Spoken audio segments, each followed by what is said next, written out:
Well, thank you all for coming out on this beautiful Saturday morning. What an incredible event this has been for all of us here in New Orleans and Tulane University.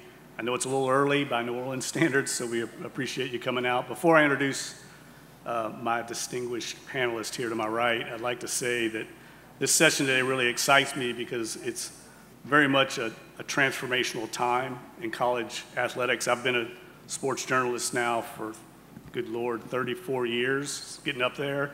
And I can't remember a time like we're having right now. It's pretty much unprecedented. It's a dawn of a new era in terms of student athletes' rights and compensation and their relationship with the governing body, the NCAA. So we are very fortunate to have here at Tulane University and in New Orleans the leading, I would say the leading voice and expert on this subject. You may feel... I agree. You agree? Okay. Thought you would. Gabe is the leading voice on this, and he is a professor here of sports law at Tulane University, the director of the sports law program, and also the co-director of the Center for Sports. So he's perfectly qualified to discuss this kind of complicated, complex issue. So I want to get started first with welcoming Gabe Feldman. Well, let's start basic, Gabe. For people that might not be familiar with NIL, can you just explain what it is in kind of layman's terms? Sure. So NIL, as many of you probably know, stands for name, image, and likeness.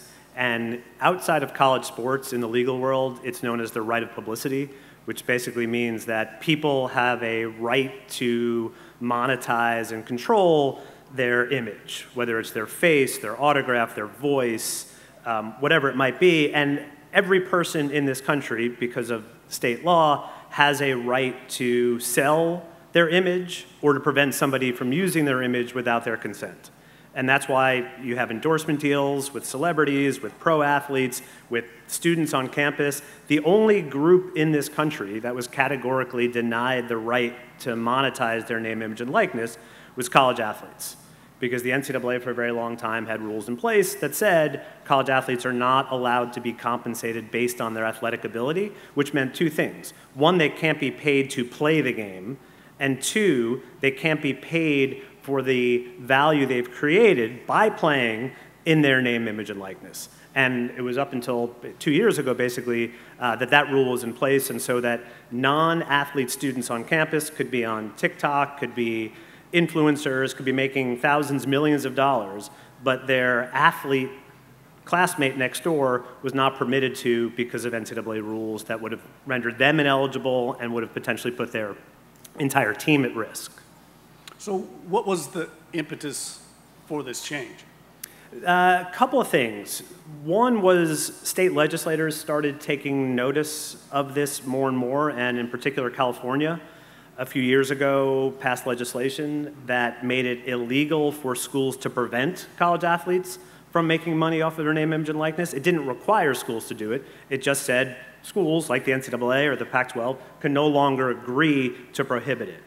And once California did it, then every other state took notice and said, well, wait a minute, if athletes in California can get paid for their name, image, and likeness in college, we better do it in Florida, in Alabama, in Louisiana. So we saw a snowball effect. Within about 14, 16 months, about 35 states had passed similar laws.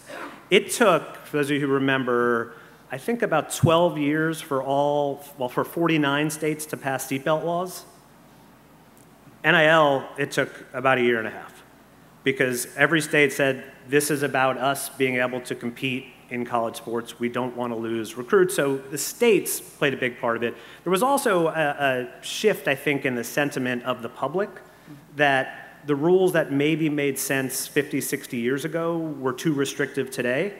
And because 50, 60 years ago or 20 years ago, we didn't have students across campus making thousands, hundreds of thousands of dollars on YouTube. And there was a question of why are we depriving athletes of that same right, particularly when a lot of the athletes who would make the most money are football and men's and women's basketball players who are predominantly black.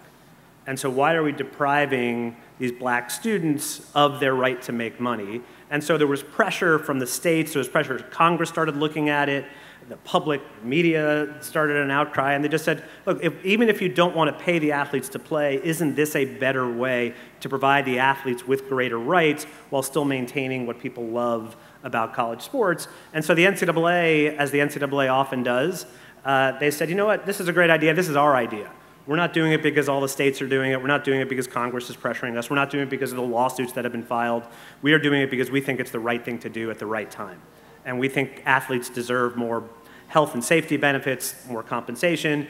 And it was also right around the time that the NCAA lost the Alston case in the Supreme Court, a 9-0 decision that wasn't directly related to NIL, but basically said, NCAA, you're not immune from attack under antitrust law. So when you reach agreements among schools, you can be sued, and that could be illegal. And so then, at that point, the NCAA said, well, we have the states acting, we have Congress looking, we have the Supreme Court that just ruled against us, we have Justice Kavanaugh, who had one of the harshest decisions, it's a concurring decision you will ever read, and the NCAA said, well, we better loosen up these rules before it's forced upon us. And that's where we are today. And so we're still early on, as you can tell by the timeline here, in this new world, right?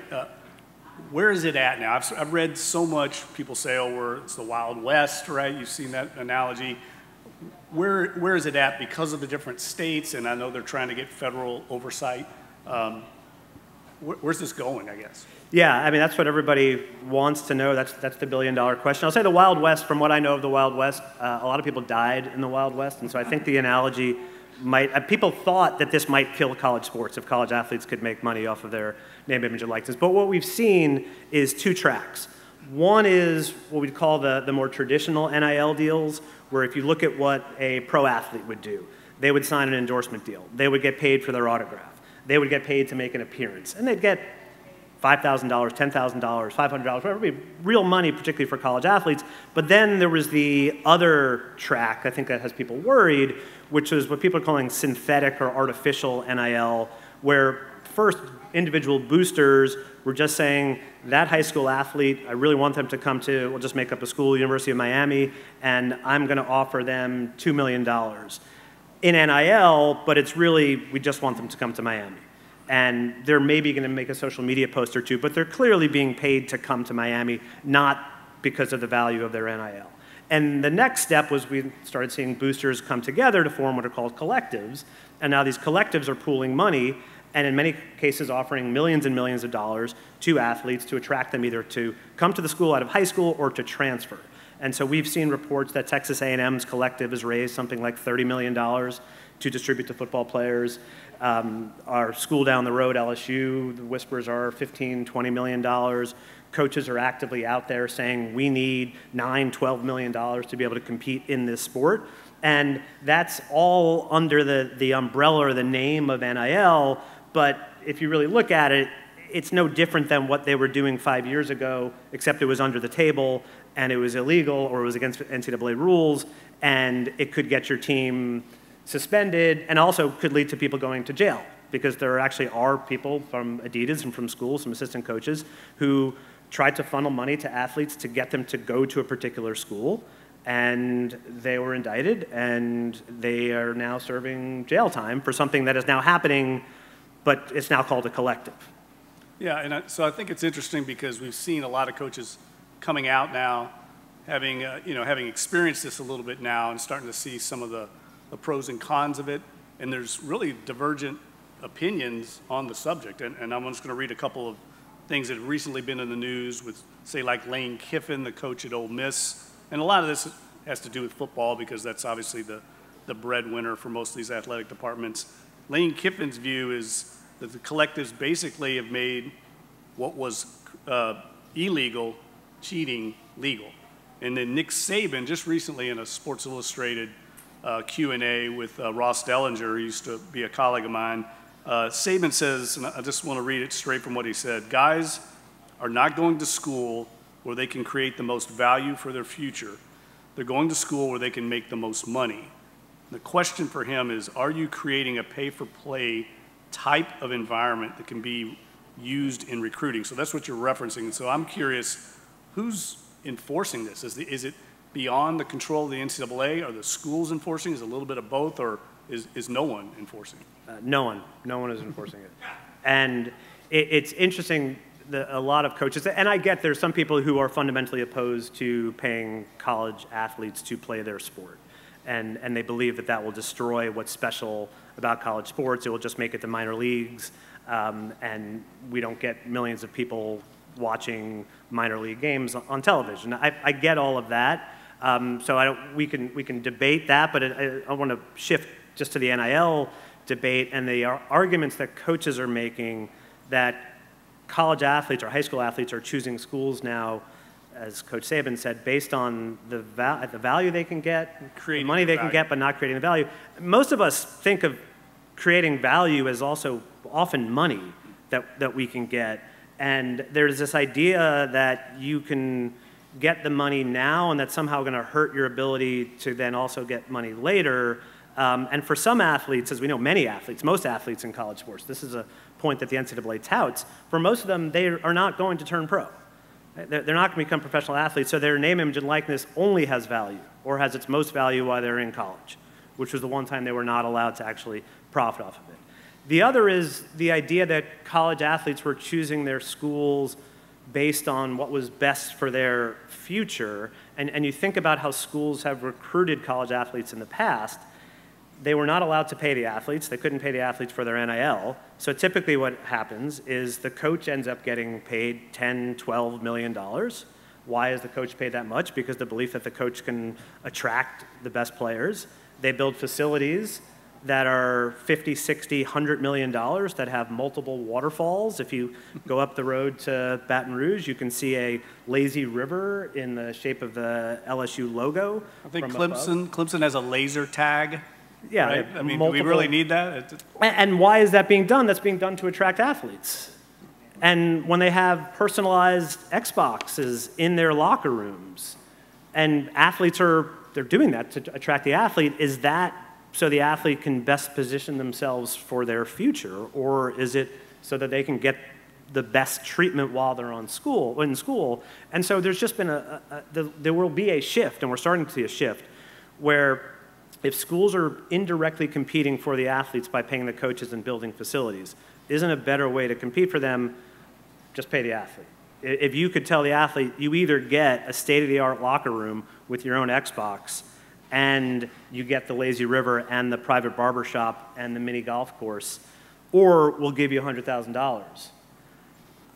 I think most athletes would choose the $100,000, but if they don't, then they can choose the school that has the lazy river. The athletes haven't had a choice in the past. So if they're spending money to recruit already, why not spend the money more directly? And to answer your question of, well, how is it being policed if the money is being spent? And again, it's not the schools themselves that are spending this money now. It is, at least in theory, the boosters, the collectives, these third parties. The states that pass these laws have no interest in enforcing them, because they passed the law to allow the athletes to make money. They're not going to try to then punish an athlete for making money. The NCAA is taking a hands-off approach because they don't want to get sued again.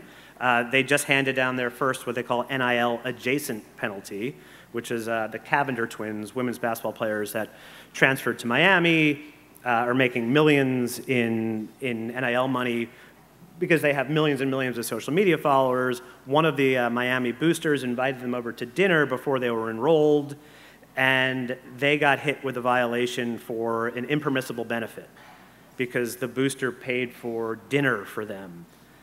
Not the millions of dollars that the athletes are getting on NIL money, it's because of the free dinner. Because the NCAA can say, well, that clearly violates our rules. We're not so sure about this NIL stuff. So they've taken a completely hands-off approach to NIL. So every school is basically governing themselves. And we know what happens when schools govern themselves. There's no governance. And particularly when it's the boosters who are doing this. So the schools can say, we don't have anything to do with this. This is Joe Booster down the street. And if he wants to pay $5 million to put the high school quarterback in an ad, he's more than welcome to. And we've seen that. Miami offered a high school quarterback $8 million, a four-star quarterback. Mm-hmm. And then Florida offered $13 million. And so the athlete changed from Miami to Florida, and then it turned out the booster who was going to give the $13 million said, I will match whatever is given by the collective. So if you can raise 6.5, I'll give in 6.5. And they were only able to raise, as I understand it, about $20,000. So that $40,000 was not going to be enough to convince the athlete to come to Florida. So then he ended up at Arizona State, where he's getting 0 in NIL money. But that's the sort of landscape we're in. Yeah, so I'm curious, this would be a good question probably for Willie Fritz, but I had a conversation recently with a Division I athletic director who was concerned with how their collective was going to be used at their school. And I've seen two different opinions on this. I mean, Lane Kiffin's one who's spoken out saying, look, this is a free market that we're in, and the best players ought to get paid the most. That's how normal society works. That's how normal business works. But this athletic director, he insisted that he wanted kind of socialism, if you will. They wanted to pay everyone the same amount because he felt like it put his coach into a difficult position. And I'm wondering if you've experienced early on any of these thorny issues, or if we're still too new to the experience. But I'm just curious, could you have say a car dealership, an auto dealership in town gives an NIL deal to a prospective recruit that comes in, a heralded running back, let's say, and he's expected to be the next big thing, and all of a sudden he's not as good as everybody thought. He falls down the depth chart, he's not playing. Could you see a world where the auto dealership owner goes into the coach and is saying, hey, can you play my boy a little bit here because I'm not getting the bang for my buck that I'm investigating? I can see where this world could end up with something like that. Yeah, I think that's part of the fear, and what the coaches are complaining about is they've lost control over recruiting, that it's now the boosters who are identifying, with the help of coaches or statements with the coaches, but it needs to be separate. Otherwise, it would violate the NCAA rules if the school itself is paying the athlete, or if the school itself is recruiting the athlete based on NIL. But there's such a impossibly fine line between what's permissible and what's not permissible. So let me give you two examples. You, as an athletic director, cannot say to the high school star, we can get you a $5 million NIL deal if you come to State U. That's impermissible under the NCAA rules. But you can say, I can't get you, high school star, a $5 million deal, but you'll notice that the quarterback who was here last year got a $5 million deal for NIL. Okay. I can't make any promises, but that might be something you're able to do. And that would be permissible. And it's sending the same message. If you come here, you'll get a $5 million deal, but one is permissible, one's not permissible. And then the other is what NCAA rules we do have say you can't use NIL as a cover for pay for play, and you can't use it as a recruiting or transfer inducement, and so you can't make that NIL payment contingent on attending a university or staying at a university. So a booster in Syracuse said that they were going to offer $2 or $3 million to a five-star football recruit. He wasn't choosing any particular one, a five-star football recruit. Couldn't make it contingent on attending Syracuse, so said it's contingent on living in Syracuse. You can choose to go whatever college you want to once you live in Syracuse, but if you move out of Syracuse, you don't get the money anymore. And the NCAA said, well, technically it's not contingent on enrollment at a particular school, so we're starting to see these zip code clauses where you have to live in a certain zip code. And then we've seen some of these contracts say that the booster or the car dealership can terminate at any point for any reason. Okay. So they can say, well, we paid $2 million, we were going to pay you $2 million a year, spread out over 24 months, equal payments, and now you're the third stringer, we're done with this deal. And the athlete right now has no recourse. I'm shocked that these colleges would find a loophole in a rule. Yeah. It's just stunning to me. But I want to ask you about, you've trotted out some pretty big numbers here that are eye-opening to me, and I've had some colleagues in the business that are in this field that say, boy, you really have to look at the details of some of these deals. Like I've heard, seven-figure NIL deals for a player, and part of the bonus might be if you win the Heisman Trophy, you get $1 million. Well, only one wins the Heisman Trophy a year, so sometimes the devil's in the details. What's real and what's not? Because I think right now it's hard to tell, right? We're dealing with agents, and it's in their best interest to pump up these deals. What are we dealing with in terms of NIL money? Yeah, I would say it's the same. It's not dissimilar to what you know really well is the numbers we see in NFL deals, where the number that's reported is not necessarily the actual number. And Derek Carr, there's a big number put out there, but if you look more closely at the details, you see that the guaranteed money is a lot lower. And but in the NIL deals, it's a problem. There is no transparency. There is no centralized reporting requirement. There are, we are relying on agents, and we're relying on 19-year-olds. And no offense to agents or 19-year-olds, but generally they're not the most trustworthy people in the world and not the most reliable in terms of what they're making. So we don't know, and that's part of the problem, is there are athletes hearing about deals who are then going to their coach or going to their AD and saying, well, the athlete over there is getting $15 million. I'm not getting anything. I'm going to leave unless you give me that amount of money, which is part of what happened in that Miami and Florida case I was talking about. So it's a huge problem, and it's why Congress has been seriously looking at this issue for a while. They want to pass some legislation, but they're divided on what that legislation should look like. I know that's surprising to hear about Congress, but the Democrats want it to be very broad and want it to cover not only name, image, and likeness, but also health and safety, education benefits. The Republicans want it to be very narrow and just cover name, image, and likeness. And now they also want to put in language about transgender participation. And so the gulf is actually widening instead of narrowing in terms of possible federal legislation. There's a new NCAA president now who just said, actually quoting our own Troy Dannon, on NIL, there's a lack of transparency, and it's lies, lies, and all lies. We don't know what to believe. Right. And that is, again, a big part of the problem. That's on the collective side. On the legitimate NIL deals, or the more traditional ones, we have transparency there, because Nike, when they do a deal with a college athlete, they have no incentive to overinflate the value of that athlete. They're going to pay as much as they need to get that athlete. We can see those deals. We can see the ones where the local car dealership, that was the biggest fear, was the local car dealership would pay $1,000 for an athlete to make an appearance. Now that's sort of quaint when you're seeing these hundreds of thousands and millions of dollars going through the collectives. So that's one of the many problems the NCAA is trying to solve, is how do we figure out what's real and what's not real? Yeah, so there's a website that's kind of new on the scene in the college athletics world called On3, and they actually have really kind of dived into the NIL world, and they have rankings and valuations of all the college athletes and what their NIL valuation is. And it's interesting because 2 of the top 3 right now on their top 100 have connections locally. Number 1 on the list, not surprising, is Bronny James, LeBron James' son, who has a valuation of over $7 million right now. Number 2 is Arch Manning, of course, Cooper and Ella Manning's son, raised right down the street from here. He's over, I think, $3.7 million valuation. And then Olivia Dunn, the gymnast at LSU, is number 3 with a $3.4 million valuation. So I know you don't work for On3, but where's that valuation coming from? Yeah, here's going to be a good indication I don't work for On3. I know people there. I like them a lot, but it's a classic case of garbage in, garbage out. They don't know. That data is not good data. It's not reliable because there's no data to use. We don't have any reliable data, so they're guessing.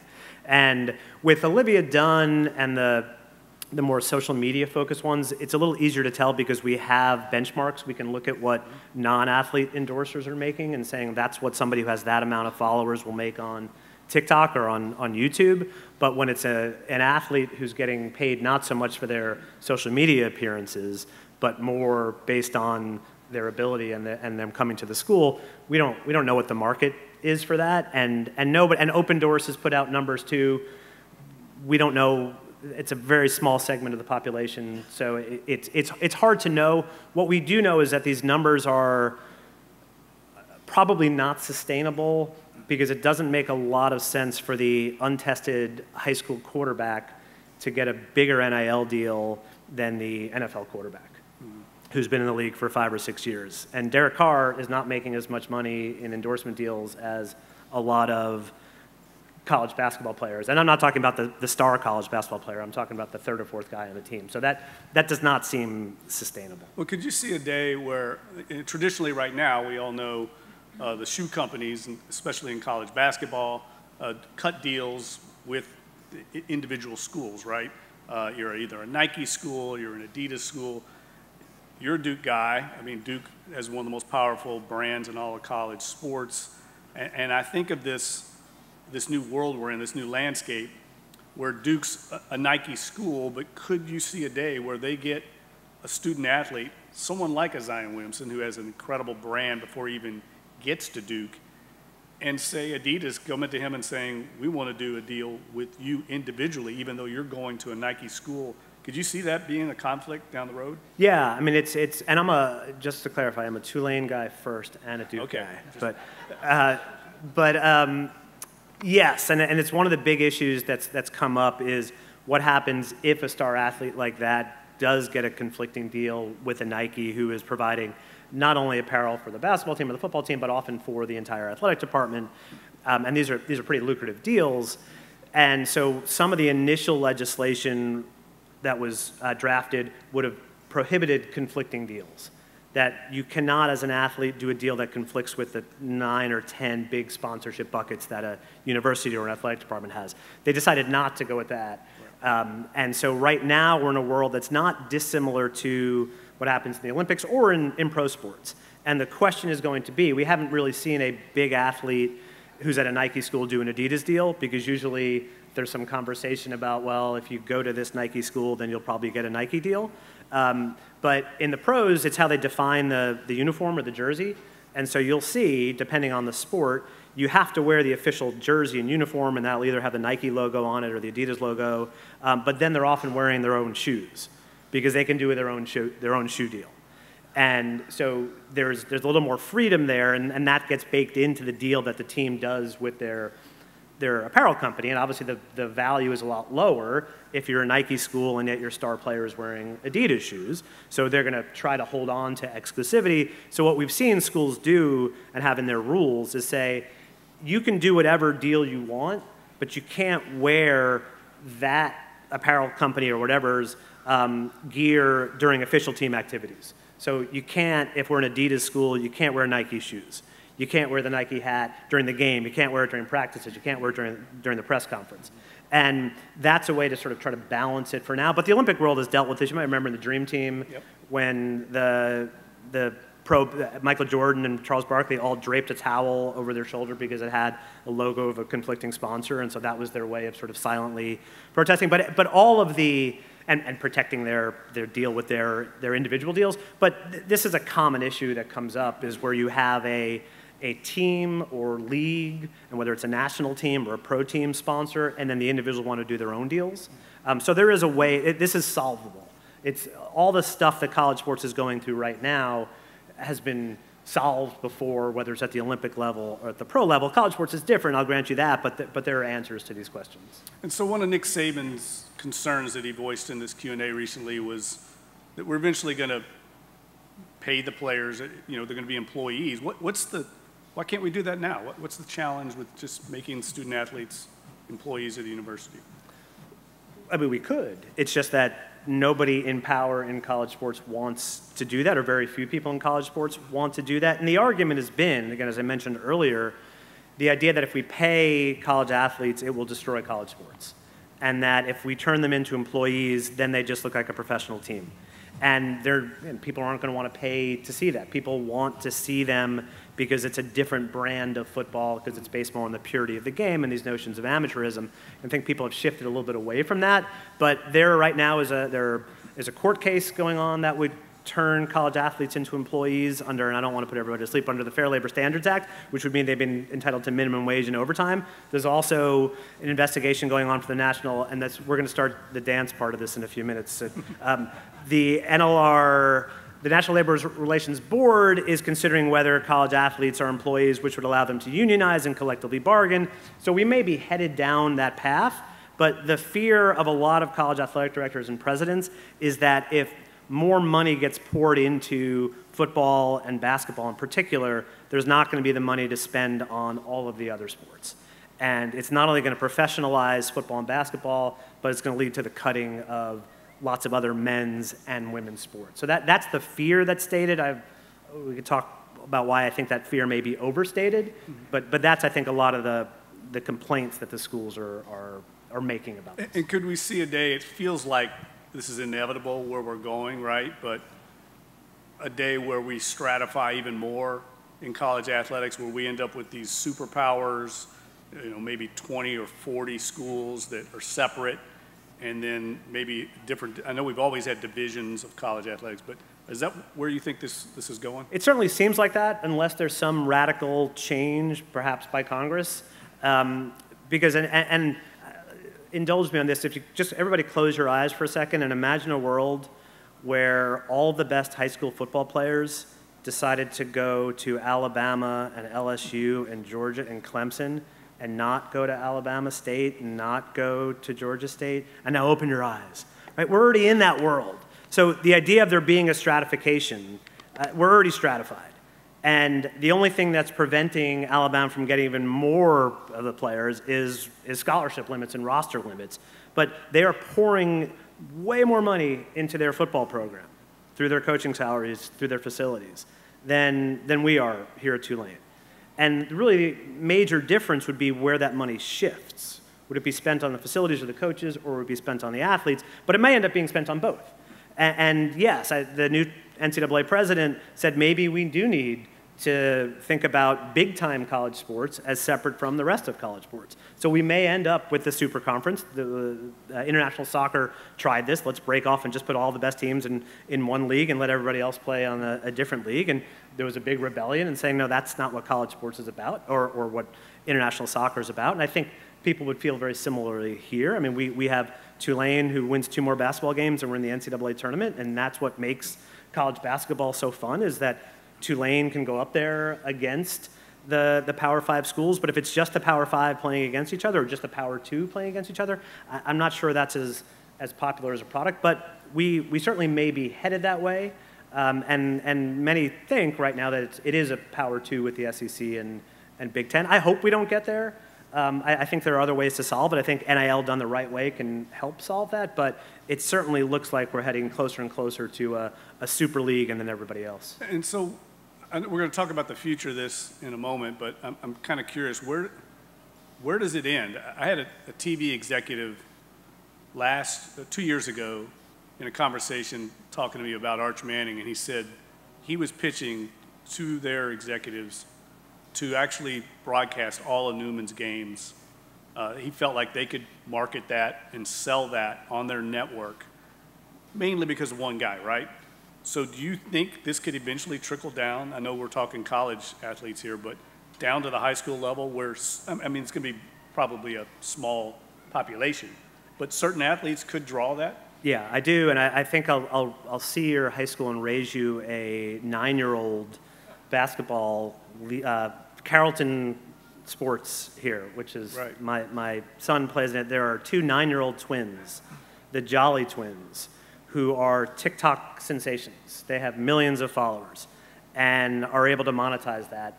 And they are playing against my son and his friends who can barely hit the rim when they shoot. And these guys are doing between the legs, behind the back, reverse layups, and they are social media stars. And I don't know that we're going to get televised Carrollton games, but I don't think it's, or at least people paying for that, but well, actually, probably a lot of parents would pay for that. But I do think we're not that far off from sort of all-star games being, a lot of them are televised already, but the athlete's getting a share of it.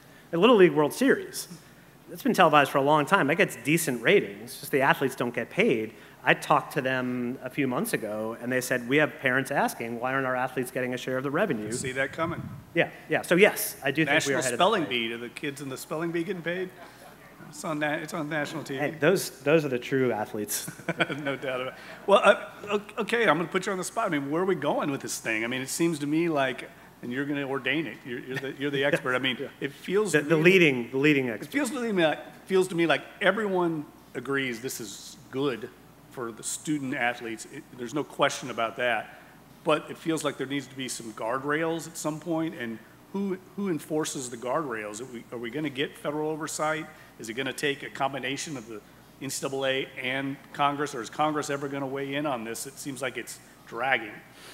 I think there is a very small window for Congress to act. If they don't act this year, they're not going to act until after the next election, and then it will take probably another year. And by then, we might have decisions in these lawsuits. We might have action by these federal agencies that are going to force the change on the NCAA. So that's one scenario, is that they just don't do anything in time And the courts don't tell them how they have to run college sports, they just tell them how they can't run college sports. And then it's up to the schools, it's up to the conferences to decide how much and whether they want to pay athletes. And we're seeing it spread. The Ivy League was just sued 3 days ago for prohibiting athletic scholarships. And so it's just these lawsuits are gonna continue, and if they're successful, it's gonna be a domino effect. If Congress does act, and that's a big if, and if they act quickly, then I think we're gonna see some sort of hybrid where college athletes get more than they've traditionally gotten. They will get real NIL money. There will be enforcement, maybe by the FTC. The FTC has trouble enforcing what they're doing right now, so who knows how that would work, but at least there'd be some potential teeth there. But there'd also be real restrictions in place. I don't know that that happens unless there's some major crisis that the NCAA identifies and enough senators and representatives recognize as a crisis. I'm not sure what that crisis looks like, but if there's a major crisis, I do think Congress can act quickly. I know that seems crazy to say, but I do think enough people care about college sports, and if you listen to any congressional hearing, and there were many of them over the last 5 or 6 years about college sports, every single person, Republican or Democrat, started their comments by waxing eloquently about their experience in college, watching their favorite team or playing on their sport.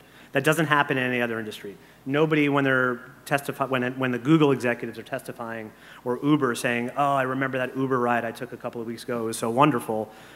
People view college sports differently. They have this romance with it, and I think if they see it might be destroyed, then Congress might be willing to step in. I'm not optimistic about it. I think it's more likely that it's death by 1,000 litigation cuts. But I do know that in 5-10 years, college sports is going to look a lot different than it has the last 15-20 years. And we're going to open up the questions in a second. I want to ask one more question, but if you have any questions, feel free. I think we have microphones here. We'd love to get your input on this. But the last question to you, Gabe, is one of the concerns we hear often is this is the beginning of the end of the NCAA. Do you think the NCAA is imperiled by this?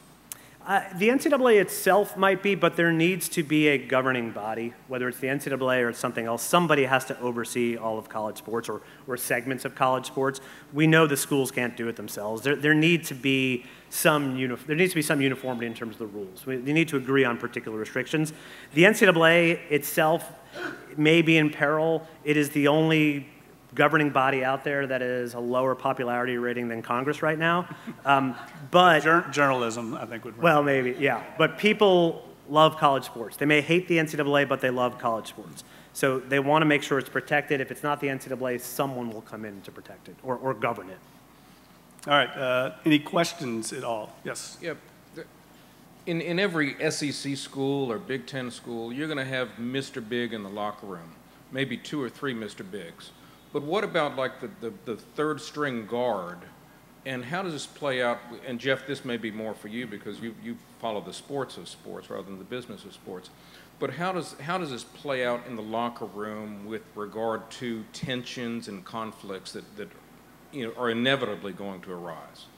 Yeah, this is funny. That's what Archie Manning is concerned about. Archie's old school guy, but that was his big concern when I talked to him at the Manning Passing Academy last year. He was a little wary of it. I think it'll eventually solve itself, don't you? I mean, eventually it'll filter down. I mean, you should see the con law professor who's been here 35 years down the hall from me, makes a lot more money than I do. We've managed to work it out. But the players on the team, there are already differences. The star quarterback is getting the interviews afterwards. They're on the radio shows.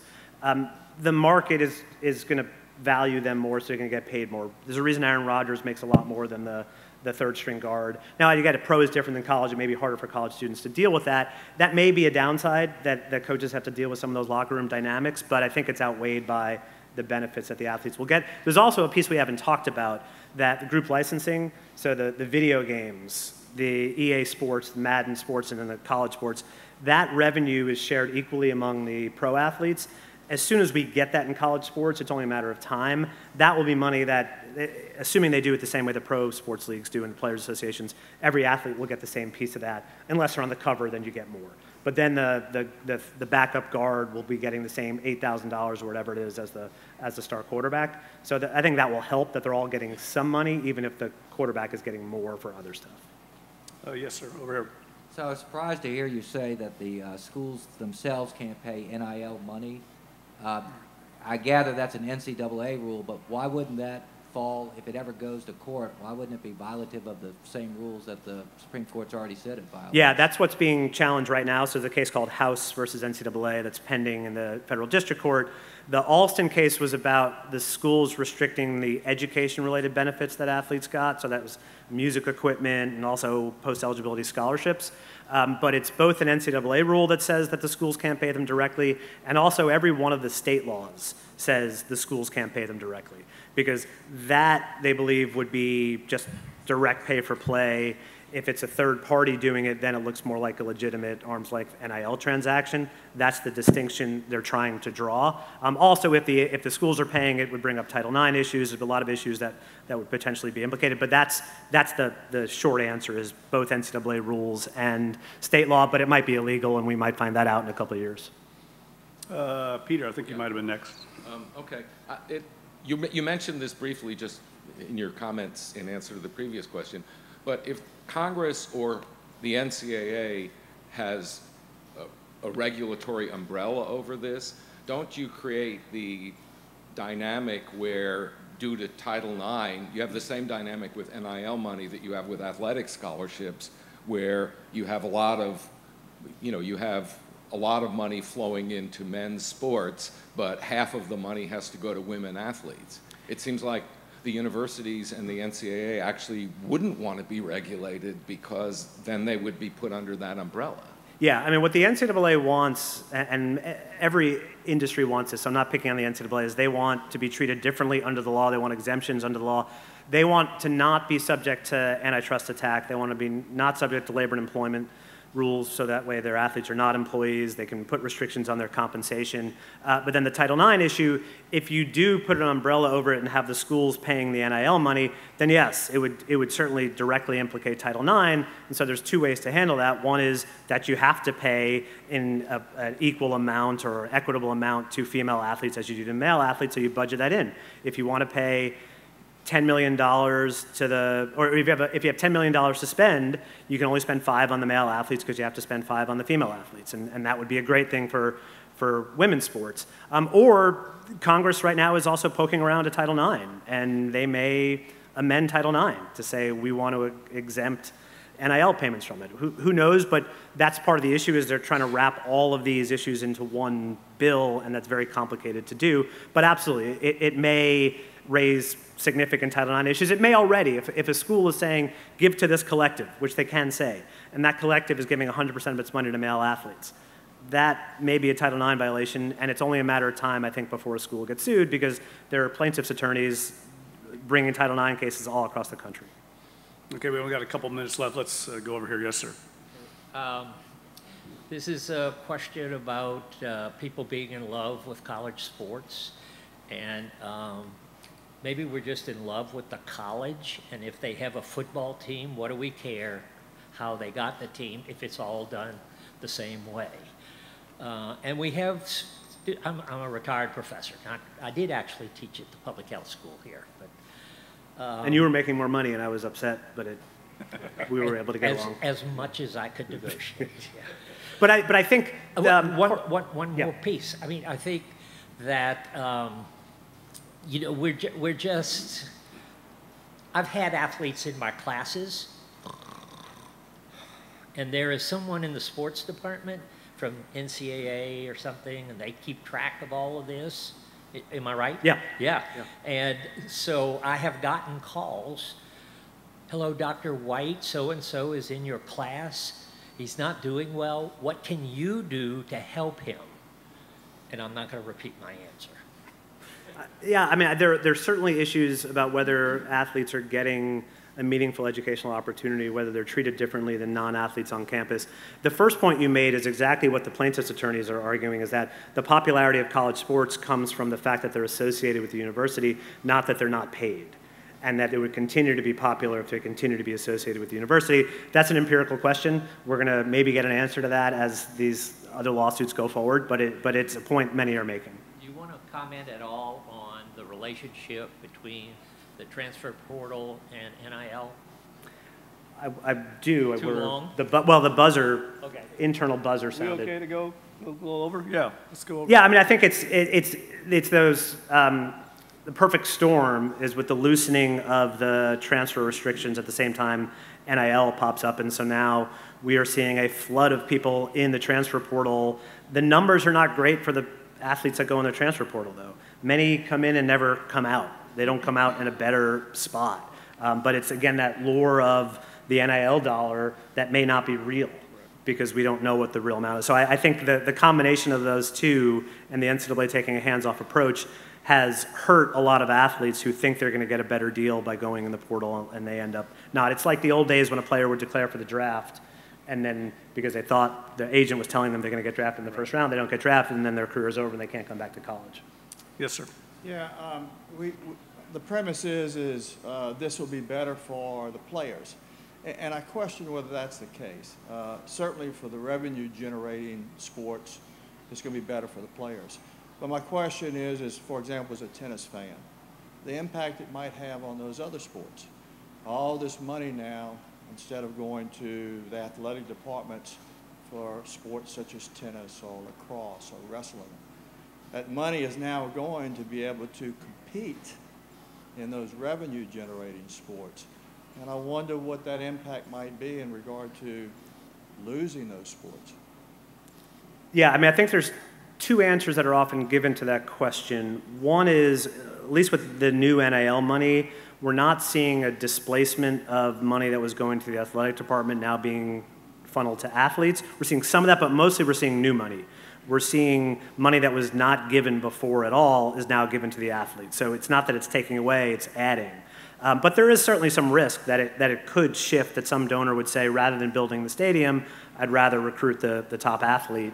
And there's always been the question of, do we want or do we expect, is it fair to have our college football and basketball players, who again are predominantly black, subsidize tennis and golf and lacrosse? And should we find other ways to subsidize those sports? And so I think it's a combination of those two, that if schools want to have tennis teams, which I think they should. I think broad-based athletic opportunities, Olympic sports, those are really important to colleges and to the college athlete experience, and I don't want to see those cut at all.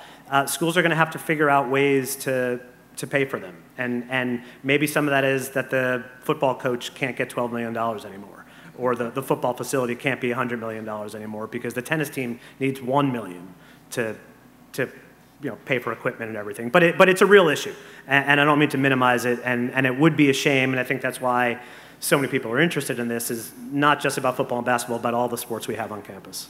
Thank you. Yeah, and I've always felt like the excess of college football, right? 85 scholarships for Division I seems a lot to me. It's basically a 4-deep depth chart for football, and I know there's attrition with football, but I think they could get by with 75, and it might help fund some of the Olympic sports we're talking about. That's always been a push of mine. The last question here. Yes, sir. Thanks for being patient. Thank you. I have one comment, and then I want to get your answer to a question. I spent the first part of my career in college athletics, and I think we're where we are because we resisted change all along the way. And so it seems to me now we're being forced, and we are moving rapidly to the only real solution being to declare the players employees. Because then you can collectively bargain and we can eliminate some of this messiness that's out there.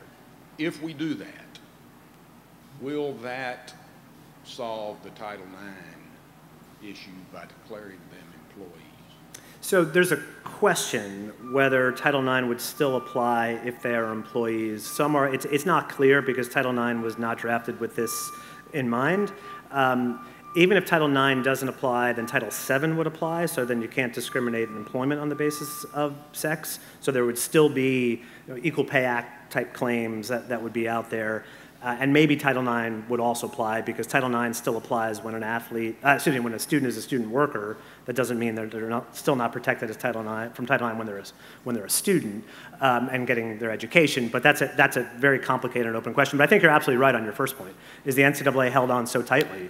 at every step of the way and didn't make change until they were forced, often by courts or the threat of litigation. From the old days back when you could, as everybody knows, maybe not everybody knows, but you could give bagels to the athletes, but you couldn't give them the spreads on the bagels. It was an NCAA violation to give them cream cheese, but it was okay to give them the bagel. And if it was raining and the coach wanted to drive the athlete down the street to get to the practice facility, that was an NCAA violation. It was an impermissible benefit to give them a ride.